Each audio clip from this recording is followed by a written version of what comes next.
আজি আমি আলোচনা কৰিম ক্লাছ 10 ৰ এক্সাৰসাইজ আৰু 5 ৰ কোৱেশ্চন নম্বৰ 4 ইয়াত আমাক কৈছে উৎপাদকত প্ৰকাশ কৰা বহুত কেইটা কোৱেশ্চন আছে আমি ইয়াৰ ডাটা কৰি সলভ কৰিম 1 2 3 ইতিমধ্যে আমি কমপ্লিট কৰিছো যদি কোনোবাই চোৱা নাই এই ভিডিওৰ ডেসক্ৰিপচনত লিংক দিয়া থাকিব তোমালোকে তাৰ পৰা চাই ল'বা ঠিক আছে তো প্ৰথমটো চোৱা ৰোমান সংখ্যাৰ অনাত আমাক দিয়া আছে 4x² + 12x + 9 দিয়া আছে ইয়াত আমি এটা ফৰ্মুলা ইউজ কৰিম কোনটো ফৰ্মুলা এইটো ফৰ্মুলা যোনটো আমি পাইছো a² প্লাস তোমাৰ কি হয় 2ab প্লাস হয় তোমাৰ কি b²। ইয়াৰ পৰা যদি আমি কি কাম কৰো a আৰু b যদি আমি লিখো তেনেহলে দুয়োটাৰ ওপৰত স্কয়াৰ আছে ইয়াতে আমি স্কয়াৰ দিব লাগিব a + b হোল স্কয়াৰ মানে আমি ইয়াক লিখিব পাৰো a + b ইনটু আকৌ a + b ঠিক আছে তো আমি কি কৰিম এইটো ফৰ্মত আমি আনাৰ কাৰণে ট্ৰাই কৰিম ঠিক আছে যেনেকৈ ইয়াতে যদি মই সলিউশনটো স্টাৰ্ট কৰো এবাৰ মই কোৱেশ্চনটো এজ ইট ইজ লিখিলাম তো 4x² প্লাস আছে তোমাৰ কি 12x প্লাস আছে তোমাৰ কি 9 ঠিক আছে ইয়াতে চোৱা যোনটো 4 আছে 4x² আছে x ৰ ওপৰত স্কয়াৰ আছে তেনেহলে আমি 4 কেনেকৈ লিখিব পাৰো 2x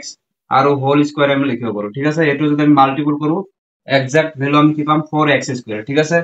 এতিয়া চোৱা লাস্ট আমি এইটো পদ দেখা ইয়াতে তোমাৰ কি আছে 9 তো 9 ক আমি লিখিব পাৰো কি 3² আমি কৰিব পাৰো ঠিক আছে 3² কৰলে ভ্যালুটো তোমাৰ কিমান হ'ব 9 হ'ব কোনো চেঞ্জেবল তো ইয়াতে হোৱা নাই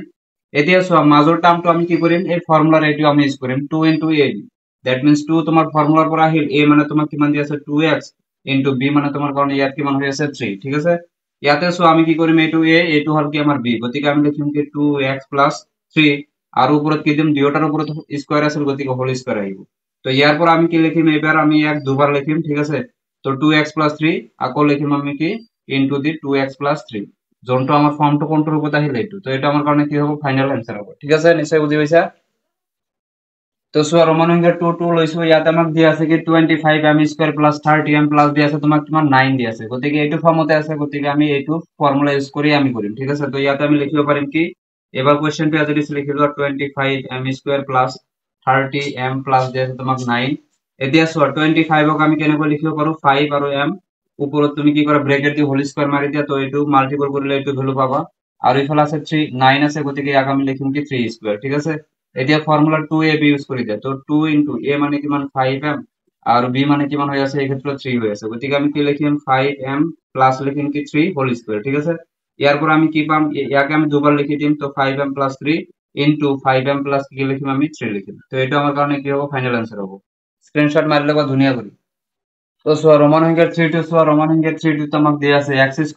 10x + 25 ইয়া তোমাক অলপ বেলেগ কৰি দিয়া আছে গতিকে আমি কি কাম কৰিম x² ৰ আগত হওক কিমান আছে 1 1 ৰ লগত তুমি লাষ্টৰ মানটো পূৰণ কৰা তো 1 * 25 কৰিলে আলটিমেটলি তুমি ভ্যালুটো কিমান পাবা 25 পাবা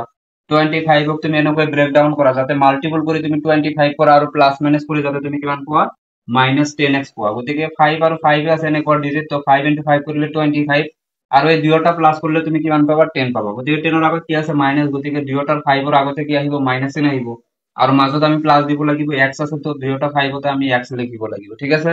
এতিয়া তুমি কি কাম কৰা ফাৰ্স্ট টাৰ্ম আৰু লাস্ট টাৰ্ম আমি এজ ইট ইজ লিখিব লাগে এবাৰ মই কোৱেশ্চনটো এজ ইট ইজ লিখিলাম সলিউশনত তো মাইনাস দিয়া আছে তোমাক 10x + 25 এতিয়া চোৱা ইয়াক যদি আমি ব্ৰেক ডাউন কৰো তেনেহলে 10 কে আমি ব্ৰেক ডাউন কৰিব লাগিব বাকি দুয়োটা তোমাৰ সেমে থাকিব স্টাৰ্টিং আৰু এন্ডিং যোনটো তোমাৰ মান আছে এইটো সেমে থাকিব গতিকে এই দুয়োটাক আমি একো কৰিব নোৱাৰো মাজৰটো চোৱা তো -10x ক আমি লিখিব পাৰো কি -5x এগেইন আমি লিখিব পাৰো কি -5x ঠিক আছে এতিয়া দুটা পদৰ পৰা কমন লোৱা এই দুটা আৰু এই দুটাৰ পৰা কি কমন আহিব x আহিব কাৰণ ইয়াতে দুটা আছে ইয়াতে এটা আছে ইয়াতে থাকিব কি এটা minus as it is x already common লৈছে থাকিব কি 5 থাকিব ইয়াতে কি আছে -n তো মাইনাস আগত তুমি লিখি লোৱা আৰু ইয়াতে 5 আছে ইয়াতে 25 দ্যাট মিন্স তোমাৰ 5 কমন আহিব ইয়াতে থাকিব কি অনলি x আৰু ইয়াতে প্লাস পাব লাগে তো মাইনাসৰ লগত কি চিন প্লাস ইনটু কৰিলে তুমি প্লাস পাবা তোমালোকে জানা মাইনাস মাইনাস কি হয় প্লাস গতিকে ইয়াতে মাইনাস আহিব 525 ৰ ভিতৰত কেইবাৰ যাব 5 টাইমছ যাব এতিয়া চোৱা তো ইয়াৰ পৰা তোমাৰ आंसर আহি গ'ল x - 5 কেইবাৰ আছে দুইবাৰ আছে আমি এবাৰ লিখিব লাগিব ঠিক আছে তো x - 5 আমি এবাৰ লিখিলো আকৌ চোৱা ইয়াতে তোমাৰ কি আছে x বাহিৰত আছে এটো ভিতৰত লিখি দিয়া মাইনাস কি আছে 5 তো এটা আমাৰ কাৰণে কি হ'ব ফাইনাল आंसर হ'ব নিশ্চয় বুজি পাইছা স্ক্রিনশট মাৰি ল'বা ধুনীয়া কৰি রোমান সংখ্যার 4 টু সো রোমান সংখ্যার 4 আমাক দিয়া আছে 121b² - 88bc প্লাস আছে 16c²। ইয়াতে আমি কি কাম কৰিম a² তাৰ পিছত আমি -2ab প্লাস আমি কি কৰিম b²। ইয়াতে কি হ'ব a - b হোল স্কয়াৰ আহিব হয়নে তো ইয়াতে আমি প্ৰথম অবস্থাত এটা কাম কৰিম কি এজ ইট ইজ আমি লিখিলাম এবাৰ এজ ইট ইজ এবাৰ লিখি লোৱা